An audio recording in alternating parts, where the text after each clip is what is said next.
Je dirais quand même à mon successeur qu'il faudra qu'il soit stoïque.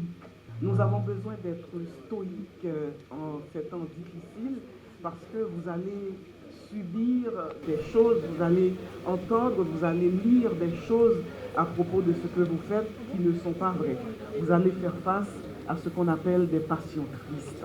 Il y a beaucoup de passions tristes dans notre pays et il va falloir à un certain moment judiciariser la vie publique pour que nous puissions porter plainte quand nous sommes diffamés. Vous allez aussi faire face à un fléau qui s'appelle les fake news parce que les réseaux sociaux sont en train de détruire la démocratie. La démocratie subit de plein fouet les contre-coups des fake news. Vous allez devoir gérer des fake news, vous allez devoir digérer aussi un certain nombre de choses qu'on va dire de vous qui ne seront pas vraies. Parce que contrairement à ce que certains pensent, quand on est au pouvoir, on est plus faible. On est plus faible parce qu'on ne peut pas répondre, parce qu'on ne peut même pas dire que ce n'est pas vrai, parce que ça vous prendrait trop de temps, et puis ce n'est pas votre rôle aussi. Les gens, ils parlent, et en général, c'est dommageable, mais vous allez devoir relativiser. Les directeurs généraux ont fait un énorme travail dans un contexte qui n'est pas simple et qui demeure difficile aujourd'hui.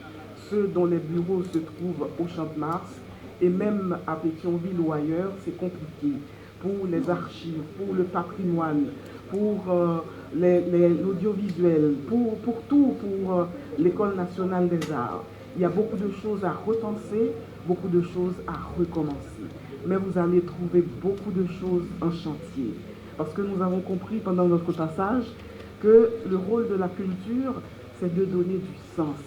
Et nous nous sommes appelés à donner du sens à énormément de choses. Notre voix va rester.